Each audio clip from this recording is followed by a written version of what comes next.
নমস্কার বন্ধুরা, মালতী কিচেনে তোমাদের সবাইকে স্বাগত।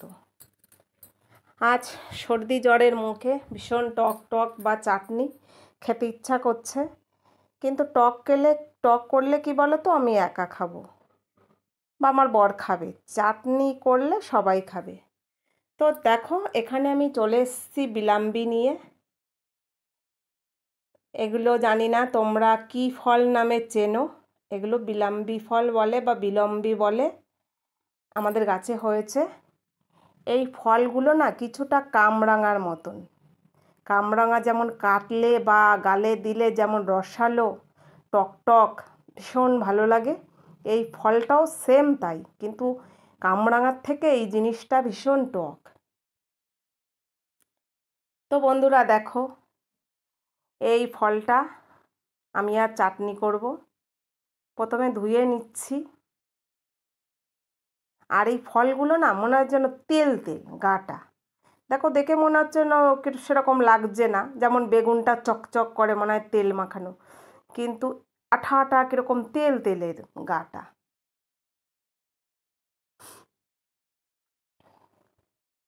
তো কাটছি, কাটার সঙ্গে সঙ্গে আমার বর বলল আমাকে একটা দাও কেটে প্রথমে।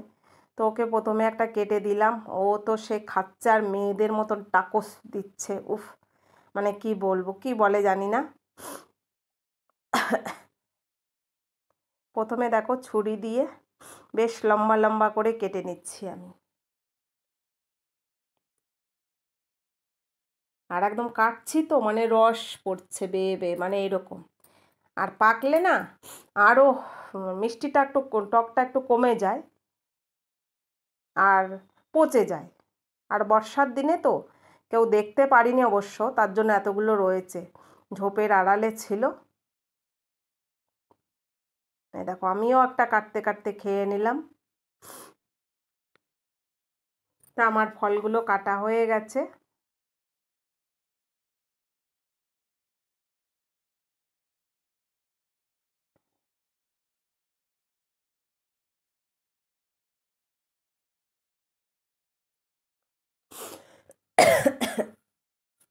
সর্দি জ্বরের মুখে না টক টক একটু ভীষণ ভাজা এই সমস্ত খেতে ভালো লাগে। তো আমার রান্না সব হয়ে গেছে, সবার কিন্তু খাওয়াও হয়ে এসছে, কিন্তু শুধু আমি আমার এই চাটনির অপেক্ষায় বসে আছি। এই চাটনিটা করলে আর কি বললাম, প্রথমেই বললাম সবাই খাবে, আর টক করলে আমার নিজেকেই গিলতে হবে, সেই কারণে আমি চাটনিটাই করছি।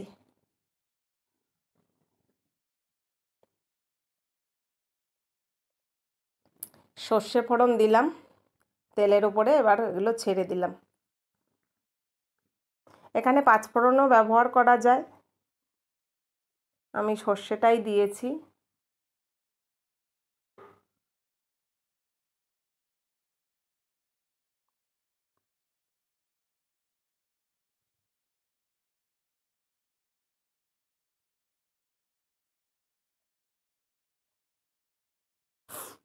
একটু নেড়ে চেড়ে নিচ্ছি। দেখো, আমটাম যেমন টক করতে গেলে বা চাটনি করতে গেলে বেশ নাড়াচাড়ার পরে সঙ্গে সঙ্গে যেন একটু নরম হয়ে যায়, একটু কালারটা বদলে যায়, এই ফলটাও ঠিক এই রকম হয়ে গেছে, বেশ নরম নরম হয়ে আসছে, মানে টক জাতীয় জিনিস যেন তাড়াতাড়ি সেদ্ধ হয়ে যায়।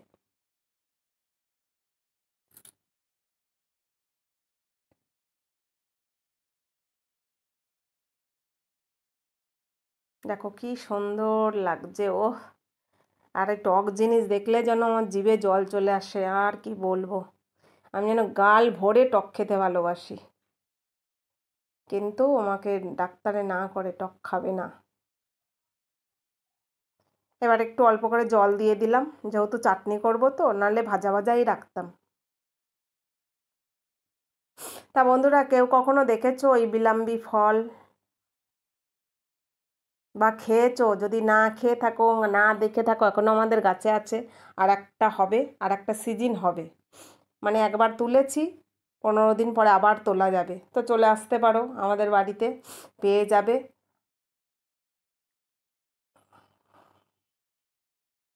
দেখো, একটু ঘেটে দিচ্ছি, বেশ চাটনি চাটনি লাগছে। এবার একটু বেশি করে চিনি দিচ্ছি, দেখেছো চিনির পরিমাণটা কত দিলাম, কারণ বলো তো ভীষণ টক, কিছুটা জলপাইয়ের মতন, এত টক হয়। জলপাই যেমন টক হয় আমের থেকেও, এই বিলাম্বি ফলটাও এরকম।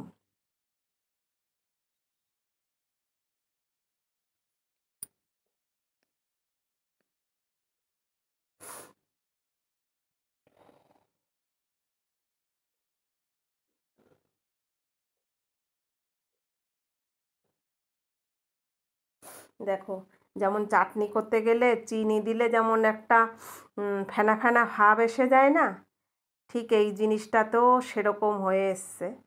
তো আমার চাটনি রেডি, বিলাম্বির চাটনি।